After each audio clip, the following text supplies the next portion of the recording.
ભાજપ સ્થાપના દિન અંતર્ગત બારડોલી વિધાનસભા મત વિસ્તારમાં સક્રિય કાર્યકર્તાનું સંમેલન બારડોલીના સરદાર પટેલ ટાઉન હોલ ખાતે યોજાયું. સુરત જિલ્લા ભારતીય જનતા પાર્ટી દ્વારા બારડોલી વિધાનસભામાં સમાવિષ્ટ બારડોલી તાલુકો, બારડોલી નગર, પલસાણા તાલુકો, કડોદરા નગર અને 84 તાલુકાના 264 બૂથના સક્રિય કાર્યકર્તાનું સંમેલન સુરત જિલ્લા ભાજપા પ્રમુખ ભરત રાઠોડ તેમજ માજી કેબિનેટ મંત્રી અને બારડોલીના ધારાસભ્ય ઈશ્વરભાઈ પરમારની અધ્યક્ષતામાં બારડોલીના સરદાર પટેલ ટાઉન હોલ ખાતે યોજાયું હતું. આ સંમેલનમાં મુખ્ય વક્તા ગુજરાત પ્રદેશ ભાજપના એસટી મોરચાના પૂર્વ પ્રમુખ હર્ષદભાઈ વાસવાની ખાસ ઉપસ્થિતિ રહી હતી. સુરત જિલ્લા ભારતીય જનતા પાર્ટી આયોજિત આજે 169 બારડોલી વિધાનસભા મત વિસ્તારમાં સરદાર પટેલ ટાઉન હોલ બારડોલી ખાતે બારડોલી વિધાનસભા મત વિસ્તારનું સક્રિય સભ્યોનું સંમેલન આજે મળ્યું છે. જે સંમેલન સુરત જિલ્લા ભારતીય જનતા પાર્ટીના અધ્યક્ષ આદરણીય શ્રી ભરતભાઈ રાઠોડજીના અધ્યક્ષપણા હેઠળ અને વક્તા તરીકે આદરણીય હર્ષદભાઈ વસાવાજી ઉપસ્થિત રહ્યા હતા. બારડોલી વિધાનસભા મત વિસ્તારમાં સમાવિષ્ટ 264 બૂથના સક્રિય સભ્યશ્રીઓ, શુભેચ્છક મિત્રો, અમારા નવા વરાયેલા પ્રમુખશ્રીઓ, મહામંત્રીશ્રીઓ અને સમગ્ર 5 મંડળ બારડોલી તાલુકો, બારડોલી નગર, પલસાણા તાલુકો, કડોદરા નગર, 84 તાલુકો, 5 મંડળના સમાવિષ્ટ મંડળના હોદ્દેદારશ્રીઓ આજે ઉપસ્થિત રહ્યા હતા. નવા વરાયેલા હોદ્દેદારોને અમે શુભકામનાઓ પાઠવી છે અને ભૂતકાળમાં જે રીતે ભારતીય જનતા પાર્ટીએ સ્થાનિક સ્વરાજ્યની ચૂંટણી હોય, વિધાનસભાની ચૂંટણી હોય કે લોકસભાની ચૂંટણી હોય, જે ઝળહળતો વિજય મેળવ્યો છે, એ આવનારા સમયમાં એટલે કે જાન્યુઆરી 2026માં જ્યારે સ્થાનિક સ્વરાજ્યની ચૂંટણી થવાની છે ત્યારે અત્યારે નવી બનેલી ટીમની આગેવાનીમાં એ ચૂંટણી લડાશે અને મને સંપૂર્ણ વિશ્વાસ છે કાર્યકર્તાઓ ઉપર અને હોદ્દેદારો ઉપર અને અમારા મતદારો ઉપર કે આવનારી ચૂંટણીમાં જે રીતે સુરત જિલ્લામાં પરિણામ આવ્યું હતું એનાથી વધુ સારું પરિણામ આવશે. આજની કાર્યક્રમની સંખ્યા, સક્રિય સભ્યોની સંખ્યા જોતા અમે આનંદ અને ગૌરવ અનુભવીએ છીએ અને આજના કાર્યક્રમને સફળ બનાવવા બાબત તમામ ભારતીય જનતા પાર્ટીના કાર્યકર્તાશ્રીનો ખૂબ ખૂબ આભાર.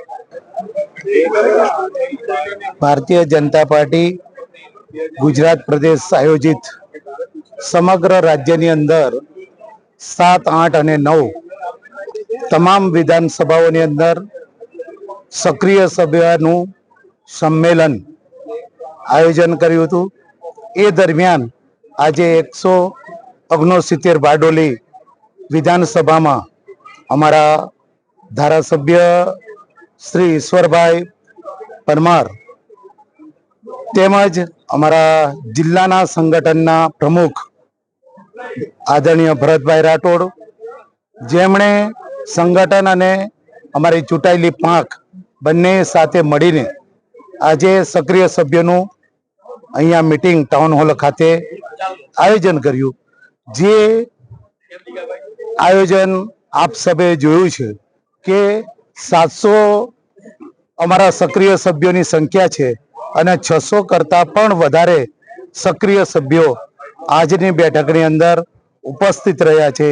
એ જ બતાવે છે કે બારડોલી વિધાનસભાના જે અમારા પાયાના કાર્યકર્તાઓ છે, અમારો ચૂંટાયેલા ધારાસભ્યશ્રી છે, અમારું સંગઠન છે, એ બંનેનું સમન્વય અહીંયા અમે જોયું છે. ખાસ કરીને આ કાર્યકર્તા સંમેલનની અંદર અમારો 6 એપ્રિલ ભારતીય જનતા પાર્ટીનો 46મો આ સ્થાપના દિવસ જે ઉજવવા માટે ઉજવણી થઈ એના ભાગ સ્વરૂપેની આ એક બેઠકો છે અને યોગાનુયોગ ભારતીય જનતા પાર્ટીનું સંકલ્પ હતું કે રામ મંદિરનું ભવ્ય નિર્માણ થાય અને એ થયા પછીનું જે વર્ષ જે આપ સૌને બતાવે છે કે ભારતીય જનતા પાર્ટીની સ્થાપના દિવસ અને રામનવમીનો દિવસ એક હતો. આ સંયોગ જે આવ્યો છે એ જ બતાવે છે કે આ ઘણા લોકો જે અપવાદો, વિવાદો જેમના મનની અંદર હજુ પણ કંઈક ચાલી રહ્યું છે, રાષ્ટ્ર વિરોધી કેટલાક એવા તત્વો છે કે જેઓ હિન્દુવાદ પર કટાક્ષમાં રહીને જેઓ આજે પણ કેટલીક જગ્યાએ અપવાદો ફેલાવી રહ્યા છે એવા લોકોને આ સંકેત કુદરતી મળ્યો છે કે ભાઈ 6 એપ્રિલ અને રામનવમી એ કેવો સંયોગ છે એ જ આ સાબિત કરી બતાવે છે. આ સંમેલનમાં મોટી સંખ્યામાં બારડોલી વિધાનસભાના સભામાં સમાવિષ્ટ 5 મંડળના 264 બૂથના કાર્યકર્તાઓએ હાજરી આપી હતી. સાથે સાથે નવા નિમાયેલા કાર્યકર્તાઓને પણ શુભેચ્છા આપવામાં આવી હતી અને ભાવનગર સ્થાનિક સ્વરાજ્યની ચૂંટણીમાં કાર્યકર્તાઓ થકી ભારતીય જનતા પાર્ટીનો જ્વલંત વિજય થાય તેવી આશા વ્યક્ત કરી હતી.